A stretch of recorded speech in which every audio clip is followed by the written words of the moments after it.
Jawa Barat, menyimpan ragam aktivitas untuk diikuti. Desa Ciroyom, Kecamatan Surade, Kabupaten Sukabumi, menjadi destinasi petualangan saya kali ini.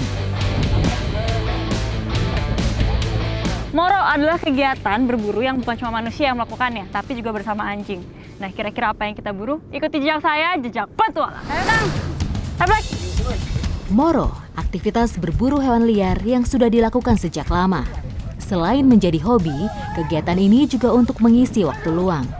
Sekali berburu, bisa mencapai belasan orang dengan membawa minimal satu anjing yang sudah terlatih.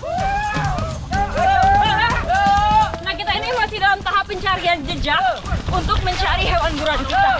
Jadi anjing-anjing ini akan mencari aromanya, baru nanti dia akan mengarahkan kemana kita harus pergi. Dalam Moro, pemburu harus tahu persis seluk-beluk hewan yang akan diburu, mulai dari karakter, kebiasaan hidup, dan habitatnya. Oh, ini karena anjingnya pada ke arah sini, jadi kemungkinan anjing-anjing ini sudah mengendus aroma dari target buruan kita. Biasanya, anjing akan membawa kami ke wilayah yang pernah dilewati target buruan. Disitulah jerat akan dipasang. Nah, ini jadi ketepatan dalam menaruh jerat ini sangat krusial, yang harus ditaruh di tempat yang sering dilewati oleh hewan buruan. Nah, contohnya jejak-jejak seperti inilah yang bisa dijadikan acuan.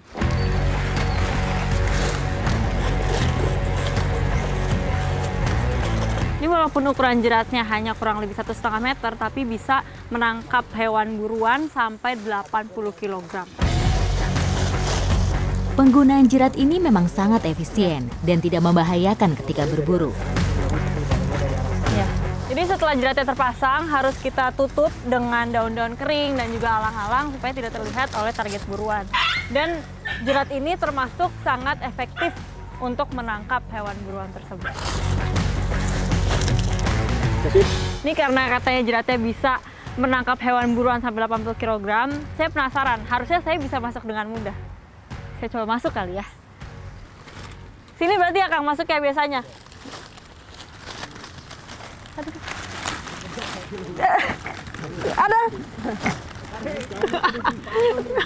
Ini tapi ada karena badan manusia itu lebih panjang. Saya bisa masuk memang, tapi cuma setengah badan. Dan ngomong-ngomong karena ini di posisi turunan, turunnya untuk keluarnya ada susah ya kayaknya. Akang tolong dibantu ini Kang. Aduh. Kang gimana? Aduh. Pakai siputnya ya, mundur. Aduh. Sip. Aduh. Udah. Pelan-pelan. Aduh.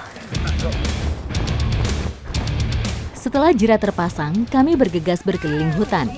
Anjing pemburu pun dengan sigap berlari mencari jejak target buruan kami. Anjing-anjing ini sudah dilatih sejak kecil.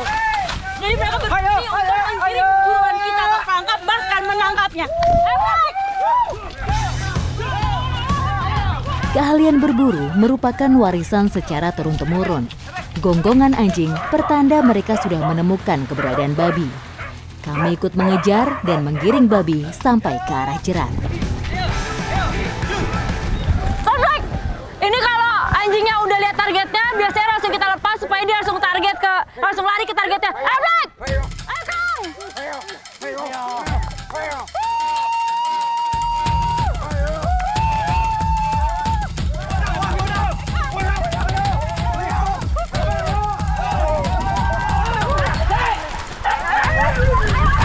Nah, ini sekarang anjingnya udah mengejar babinya, tapi mereka cepat banget. Itu. Taktik berburu ini cukup menguras tenaga. Maka dari itu, pemburu wajib dalam kondisi yang fit. Ternyata menang lawan satu nggak semudah itu untuk menjatuhkan si babi hitam. Selain jarak yang ditempuh cukup jauh, medan yang dilalui terbilang sulit. Moro tidak selalu berjalan dengan mulus. Kadangkala ada hambatan, seperti cuaca. Turunnya hujan membuat jalan menjadi sangat licin, membuat babi semakin gesit berlari dan mudah lepas dari pengejaran.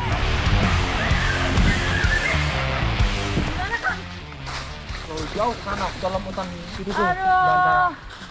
Sayang banget padahal tadi babi Iya. hutannya udah deket banget sama Iya kita. udah dekat, udah ini diputerin sama anjing semua. Iya, udah dikerubung juga, tapi emang gak semudah itu untuk dapetin si babi hutan ini. Dan babi hutan ini ditangkap atau diburu karena dia selalu merusak hasil kebun warga di sini. Tapi yang namanya pemburuan, aman, ya kan kadang dapat, kadang enggak. Apalagi cuaca juga tadi tiba-tiba hujan deras. Jadi kita mau nggak mau harus menyudahi perburuan ini. Ikuti jejak saya, jejak petualang.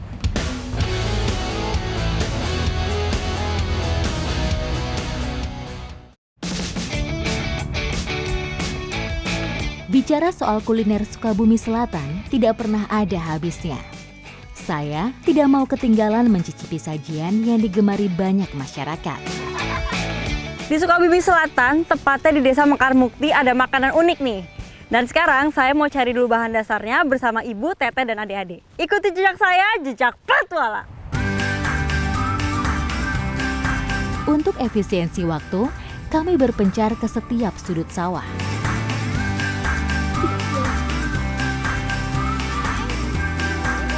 Dapat, coba lihat Ibu. Ih, hebat, oi Ibu. Oh ini. Oh ini nih yang mau kita jadikan bahan dasar masakan. Namanya getok. Nah getok ini adalah larva dari capung. Gede juga ya Bu larvanya. Iya. Hebat, oi Ibu bisa dapat. Taruh sini ya Bu. Iya. Getok diburu warga di area sawah yang ditanami padi berumur sekitar 2 bulan. Nimfa capung memiliki tubuh yang agak gemuk dan hidup di dalam air. Mempunyai kemampuan berenang cepat dan gesit, berukuran lebih besar dibanding nimfa serangga lainnya.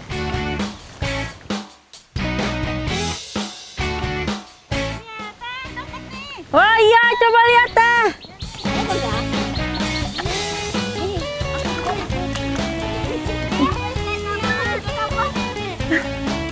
Coba lihat Teh.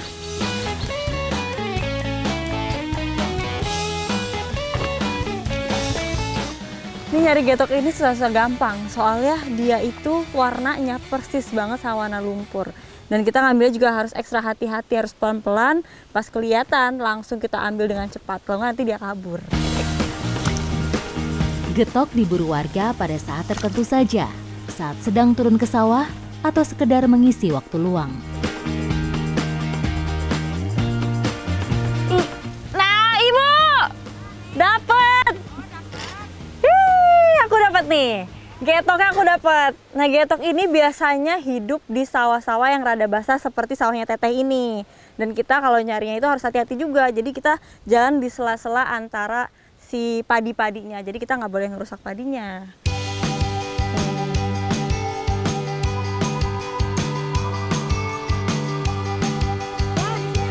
Ada Teh? Mana? Oh iya. Oh ya ini ada juga nih Teh. Iya. Wih. Ada lagi? Ada. Emang nih kalau mau cari getok paling bagus di musim tanam pertama. Jadi bisa dapat banyak. Ini juga lumayan loh, ini banyak, langsung dapat 4 kita. Ibu nih saya mau taruh. Oh, dapat Neng. Dapat nih, lumayan. Iya. Lagi cari lagi Bu. Masih kurang segini. Kurang ini sedikit Neng. Ayo cari lagi deh. Iya. Ayo. Tidak perlu waktu lama, getok pun terkumpul dalam jumlah yang banyak. Ibu, ini udah lumayan aku dapatnya. Oh, dapat Neng. Nih, Ini Ibu juga dapat. ih banyak. Tuh. Teteh, Adek, udah pada dapat banyak. Ini. Udah? Sini bawa. Ih banyak. Wah, ini udah cukup belum Bu kalau untuk diolah? Cukup lah. Cukup nih ya. Cukup. Nah, ini berhubung kita dapat getoknya udah lumayan banyak, udah bisa diolah, langsung kita olah aja mendingan ya Bu. Iya. Ikuti jejak saya, jejak petualang.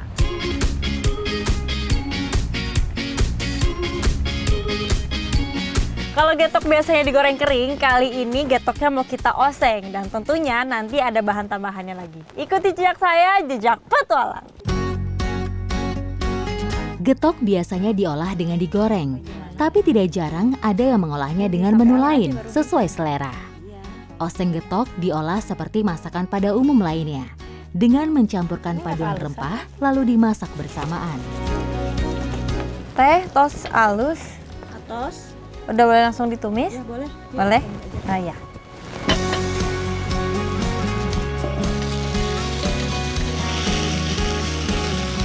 Ini pas bumbunya udah matang, langsung getoknya kita campurkan.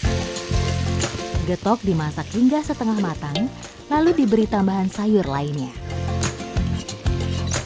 Nah ini kalau bumbunya udah masuk, getoknya juga udah masuk semuanya, sudah siap langsung kita campur sama bumbu tambahan. Bahan tambahannya itu bunga dari pepaya.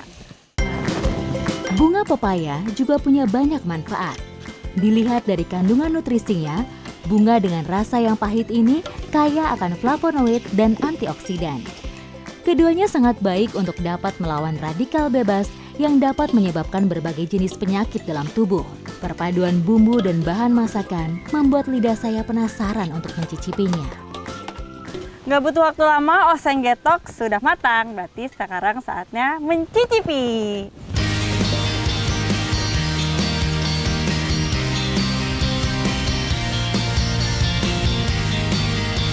Wah, ini kalau dari aromanya mirip-mirip sama sayur kangkung. Yuk langsung coba. Iya. Ini ya Bu, saya tuangin.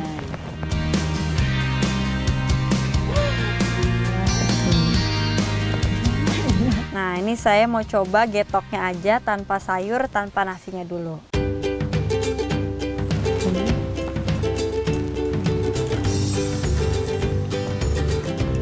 Rasanya ini mirip sekali sama udang, tapi sedikit lebih gurih. Nah, sekarang saya mau coba sama sayurnya, tambah nasi juga.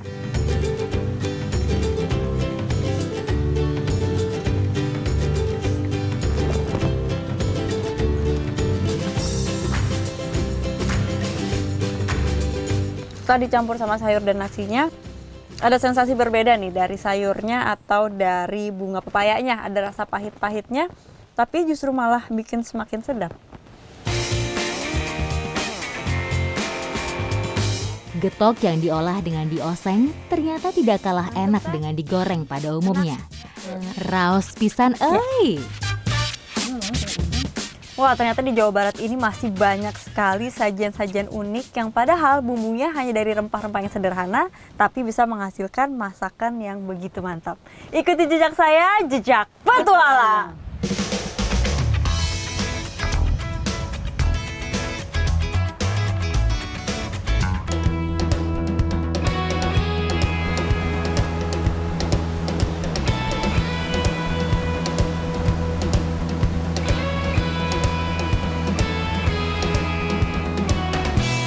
Selatan Sukabumi tidak ada habisnya untuk dieksplorasi. Ombak lautan pantai Cibuaya yang begitu tenang, serta langit yang cerah, seolah mengajak saya menyelami lautan lepas. Di Sukabumi, tepatnya di Laut Kelapa Condong, ada banyak sekali biota laut. Nah, salah satunya kita mau cari nih. Ikuti jejak saya, jejak petualang. Hasil laut yang melimpah dari pantai Cibuaya sering dijadikan sumber mata pencaharian bagi nelayan setempat.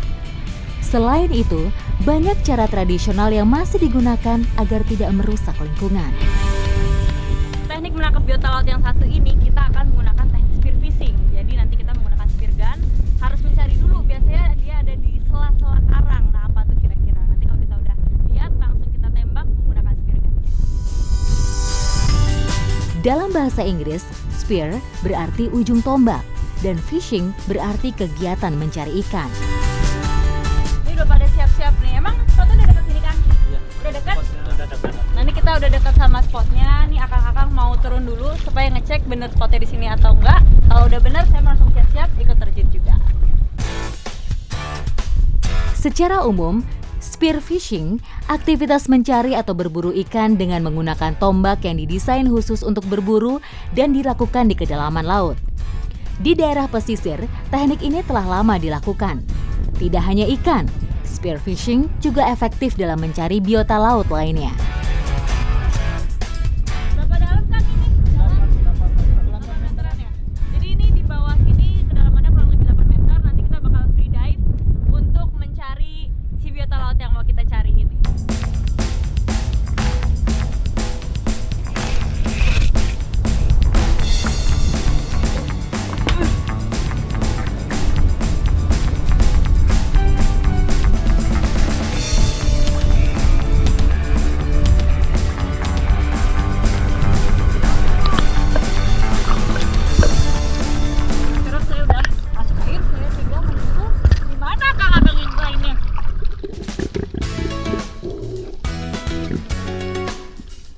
Senapan tombak bernama spear gun terdiri dari 3 bagian utama. Muzzle, tempat karet untuk tombak kecil yang disebut shaft, barrel yang merupakan tempat pipa melesatnya tombak, dan trigger, tempat untuk menarik pelatuk yang akan melesatkan tombak ke arah sasaran.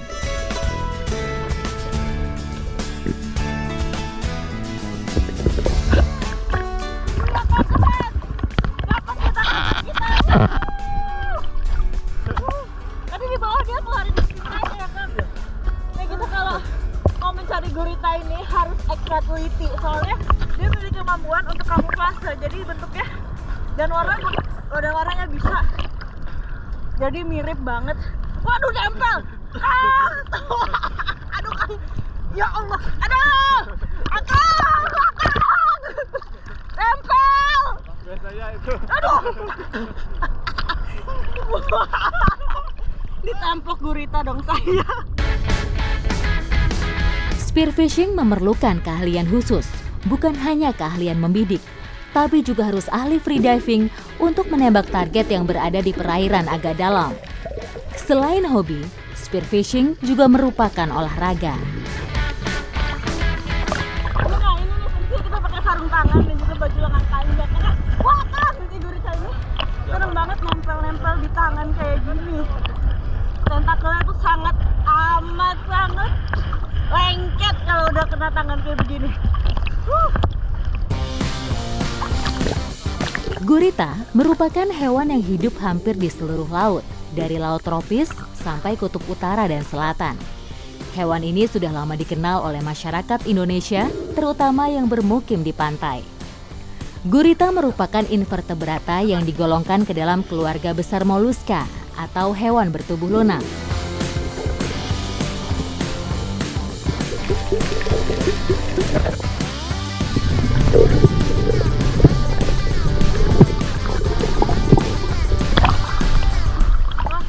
Ternyata tidak mudah ya untuk mencari gurita. Karena bukan cuma ombak di atas aja, tapi di bawah juga ombaknya cukup besar. Jadi harus ekstra hati-hati nih.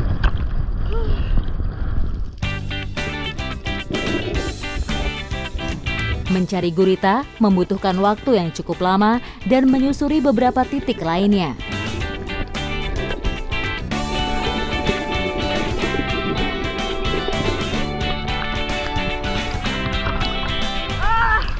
Dapat lagi akangnya. Keren. Angkat Kang. Aduh. Kenapa setir saya menilai toy? Akan langsung jitu. Dan ini untuk melihat si gurita ini nggak mudah soalnya dia tadi warnanya bener. Aduh dia mulai minta. Soalnya dia bener-bener warnanya bisa berkamuflase jadi mirip banget sama karang. Ini salah satu pertahanan dia nih. Si tintanya. Aduh. Ukuran panjang tubuh gurita berkisar antara 1,5 cm sampai 3 meter. Tempat tinggal yang paling disukai yaitu batu-batuan yang berlubang. Gurita merupakan hewan nokturnal atau aktif di malam hari. Bergerak dan berenang dengan cara merangkak pada dasar perairan yang berbatu atau berpasir dengan kegelapan lengannya. Memang susah-susah gampang, tricky banget nih untuk nangkap ekor gurita. Jadi kita kalau mau menembak gurita ini harus bisa di bagian matanya ya Kang. Jadi bisa tembus dan bisa ditarik, kalau enggak dia tentakelnya akan tetap nempel di karang-karang.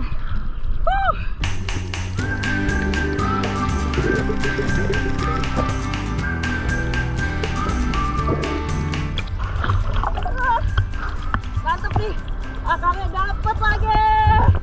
Keren Kang. Dapat lagi. Nih akang. Udah tadi jaraknya lumayan jauh dari permukaan, tapi ini nih pentingnya ketelitian. Spearfishing bisa dilakukan siang hari maupun malam hari. Bicara tentang alam, selalu tidak bisa diprediksi. Kalau lagi beruntung, gurita yang didapat bisa banyak, tapi juga sebaliknya. Nih kita udah cukup nih untuk makan siang kita ya kan. Kita dapat gurita-guritanya. Mendingan sekarang kita langsung olah, jadi kita langsung makan. Ya lapar nih. Ikuti jejak saya, jejak patola.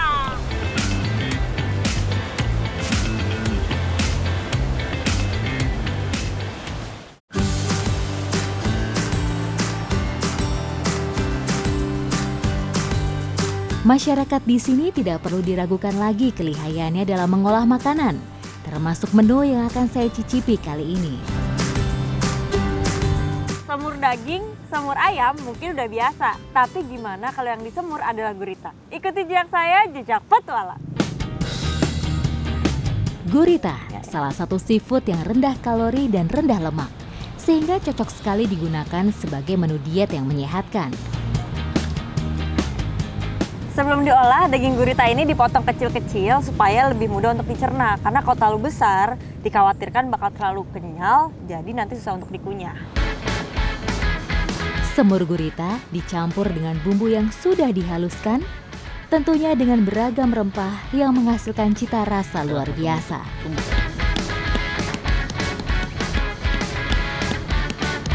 Bu, udah nih, guritanya udah dipotong semua. Iya, udah. Bumbu, Teteh udah semua juga. Ini tinggal dimasak dulu bumbunya. dimasak. Yaudah, ayo Bu.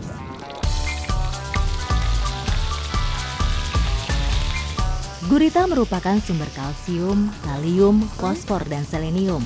Selain itu, ada juga beberapa vitamin penting yang terkandung di dalamnya, serta beberapa asam lemak omega 3. Nutrisi penting yang dapat mengurangi penyakit jantung, kanker, depresi. Gurita juga dapat meningkatkan sistem kekebalan tubuh dan membantu dalam perkembangan otak anak-anak.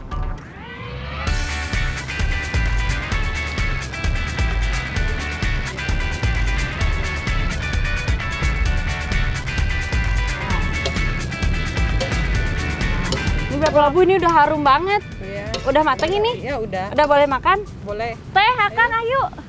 Ayo makan.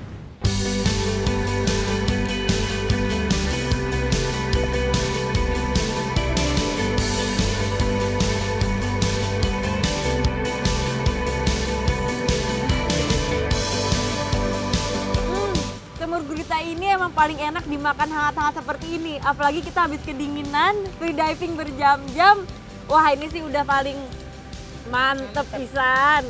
Ikuti jejak saya, jejak petualang.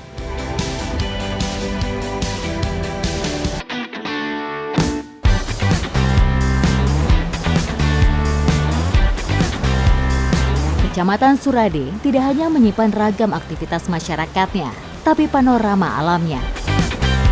Petualangan saya berlanjut memacu adrenalin dengan menyusuri pesisir pantai di ujung selatan Sukabumi. Kalau biasanya saya naik motor trail atau ngegesrek di pegunungan, di bukit-bukit.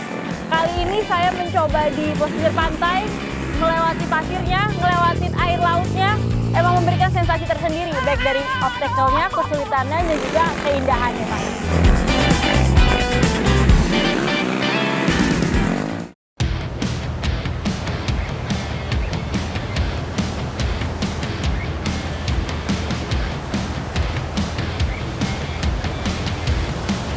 Kecamatan Surade punya trek mototrail atau gesrek yang tidak biasa. Kalau biasanya kita melewati tanah, di sini bukan cuma tanah, tapi kita akan melewati juga pesisir pantai.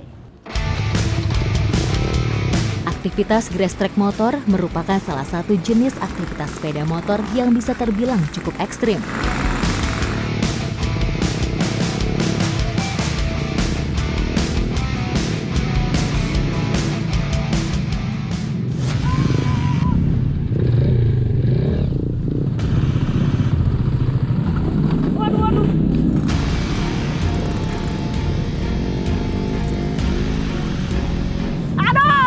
Dikasih tahu akangnya, masuk aja, ternyata dalam. Akang, tolong atuh, udah nyuruh maju, nggak dikasih tahu kalau dalam. Kumaha yuk.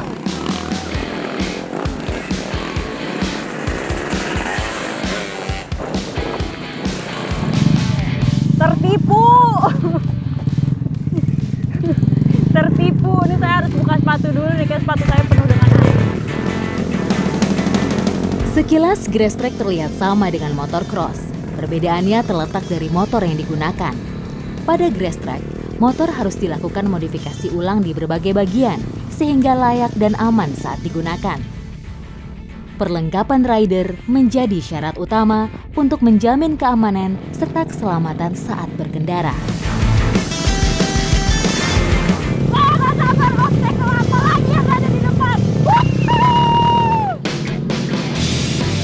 Butuh skill khusus dalam grass track motor. Kalau tidak menguasai teknik maupun medannya, salah-salah bisa terjatuh.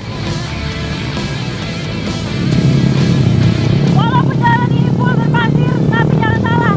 Di trek seperti inilah yang harus ekstra hati-hati. Karena pasir ini bikin ban mudah slip, jadi kita rentan untuk kepleset. Jadi harus hati-hati banget dan juga harus stabil antara gas, kopling, dan juga harus terus seimbang. Riding melewati medan berpasir tidak semudah yang dibayangkan. Fisik rider maupun mesin motor akan terkuras saat melewati medan berpasir. Cukup dalam ban saya. Karena pasirnya cukup dalam, ban saya jadi tersangkut. Ini nih. Kang, lewat Kang. Semakin lama, obstacle yang saya temui semakin sulit, tapi tidak menyurutkan semangat saya untuk bisa melewatinya. Aduh, nih ngelewatin air lagi. Tadi saya nyangkut, yang lain lewat kayak biasa-biasa aja gitu. Ini saya harus coba lagi sih.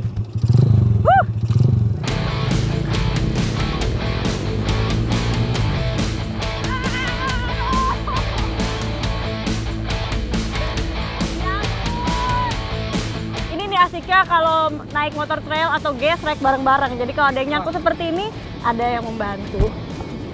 Punten A. Itunya kuplingnya. Oh iya, lupa.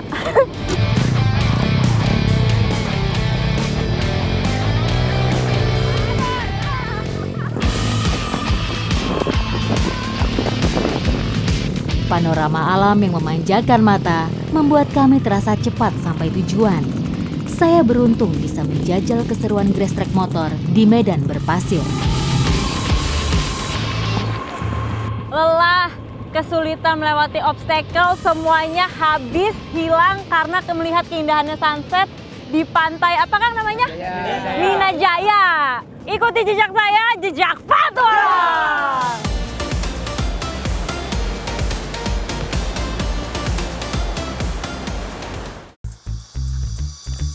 Besok di jam yang sama, jam 2 siang, waktunya bertualang. Kayu gasing. Jangan lihat bawah, ya Allah, jangan lihat bawah.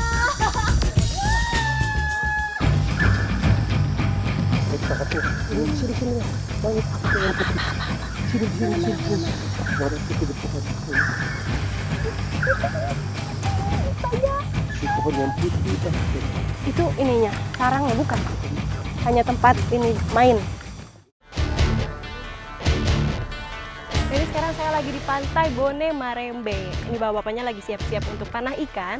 Tapi istimewanya di sini tempatnya nggak harus ke tengah laut, tapi di pinggir-pinggir sini juga udah bisa dapet ya Om ya.